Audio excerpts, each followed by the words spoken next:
Hello guys, what is going on? This is my Galaxy Note 20 Ultra Exynos variant, and today I'm going to be reviewing the battery life.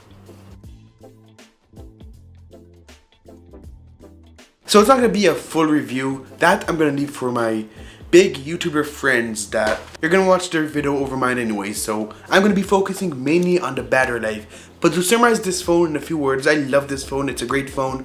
Not a big difference from the Note 10 Plus, apart from the camera, the 120Hz, the slimmer punch hole, and bezels, which you're going to notice right away.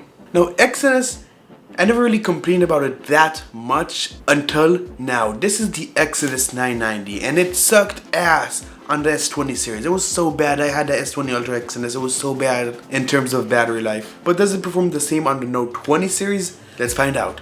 First, we're going to start off with screen on time. First day I got the phone, 6 hours and 4 minutes with 5% left. And you know, it's pretty bad. With Snapdragon, I usually end my day with about 30 to 40%. And at 40%, I would already hit 6 hours or 5.5 hours, depending on how much I actually use the phone. That was just the first day. You know, we have these Exynos defenders and they're like, oh, just give it some time. Oh, 6 hours is respectable. I mean, sure. But for someone like me, it's pretty bad because I don't like to finish my day with barely any battery left. That's not how anyone should end their day, unless they've been using their phone like crazy.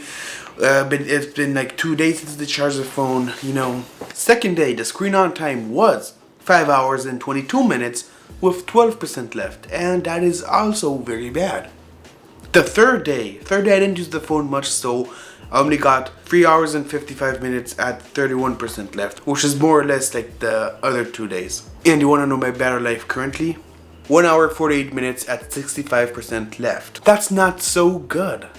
So while the battery life on the Exynos Note 20 Ultra may not be that good, we could also say it's pretty bad. It's still better than the S20 Ultra, at least from my experience. For most people, it's really not going to be a big deal because we have chargers everywhere nowadays, so unless you're obsessed with getting the perfect screen on time or you have some sort of paraphernalia of not charging your phone in the middle of the day, then, I mean, for most people it's going to be fine. Just charge your phone.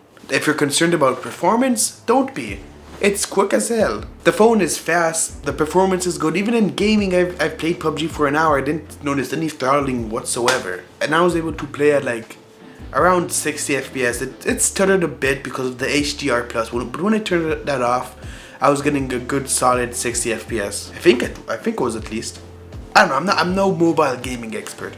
The point is you can still game, you can still multitask, you can still do all those things. You just shouldn't let the Exynos 990 hold you back in terms of that. But if you want the best of the best, I will just, you know, skip the Note 20 Ultra altogether and just buy a OnePlus 8 Pro or wait for the 8T Pro. Because, you know, 120Hz at Quad HD. The perfect phone for heavy users. The Note 20 Ultra, it's more of a status symbol at this point. I mean, sure, it can handle heavy tasks, but you're paying more for an inferior product. It's unacceptable. Which is why I ordered the Note 20 Ultra Snapdragon version from the US. It should arrive shortly. And when it does, I'm going to compare it with the Exynos version as well. Now, if you're like me, and you're someone who cares about battery life, then don't get this phone. But if you don't care that much, you're like, I'm just going to charge it, who cares? Then yeah, go ahead and buy it.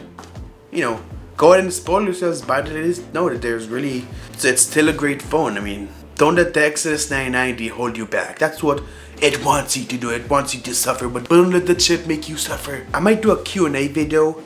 So if you have any questions about the Note 20 Ultra, leave them in the comments and I'm going to gather all the questions for my Q&A video if I get enough responses. For now, I'm going to answer one. What case do I use? I use Tech 21 Evo Check. And if you're asking, yes, it does have a bump over here that covers the camera, so you don't have to worry about it. It's not going to rock on the table. So thank you so much for watching. If you have any questions, leave them in the comments down below. And I will see you in the next video. Peace.